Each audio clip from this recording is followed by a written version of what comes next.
Ligue des jeunes chrétiens.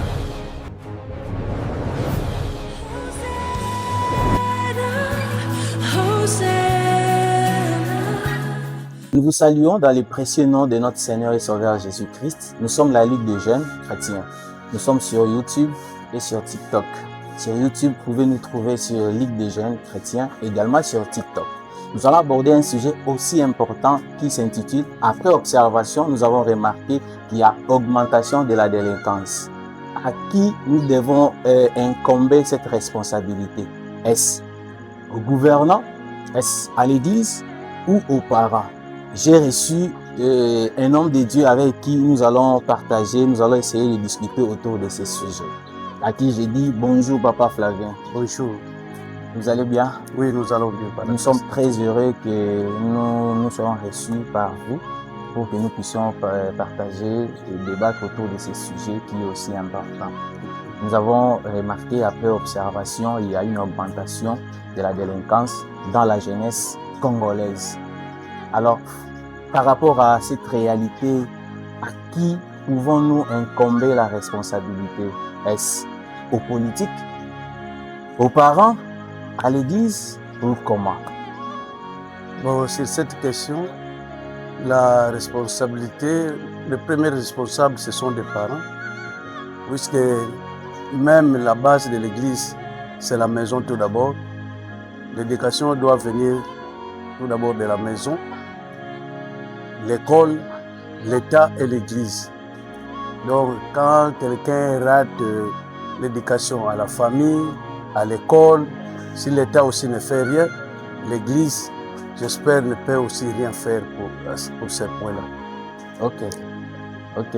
Alors, quelle est la part de l'Église? Qu'est-ce qui peut être l'apport de l'Église pour remédier à cette situation? Bon, l'Église enseigne. Il faut que peut-être l'Église prenne les jeunes en charge, mais ce qui est un peu difficile, l'Église ne crée pas d'emploi. Pour remédier à cette situation, il faut que les jeunes aient de l'emploi. Là, nous allons diminuer la délinquance juvénile. Mais comme l'Église, souvent au Congo, l'Église est aussi pauvre, ceux qui ont des moyens n'en font rien pour la jeunesse. C'est ce que nous voyons aujourd'hui. Mais certains arrivent un peu à récupérer certains jeunes avec l'aide du Saint-Esprit.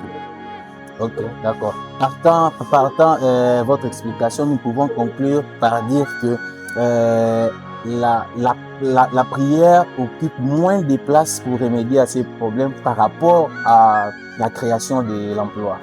Oui, nous avons un sérieux problème. Puisque comme on a toujours dit, le ventre affamé n'a point d'oreille. Alors, si on amène ces jeunes à la prière sans rien manger, sans rien leur donner, en tout cas, ils vont fuir. Mais si l'Église avait des moyens ou quelques emplois donnés aux jeunes, là, on va vite récupérer les jeunes pour éviter, diminuer aussi la délinquance juvénile.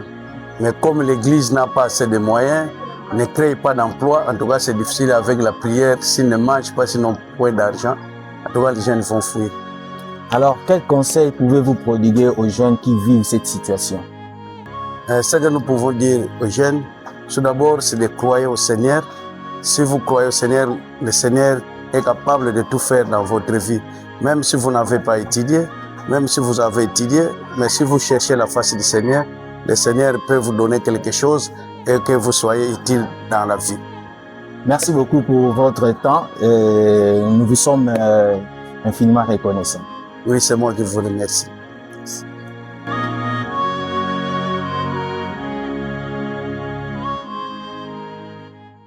Laissez un commentaire, abonnez-vous dès maintenant, activez la cloche, aimez et partagez.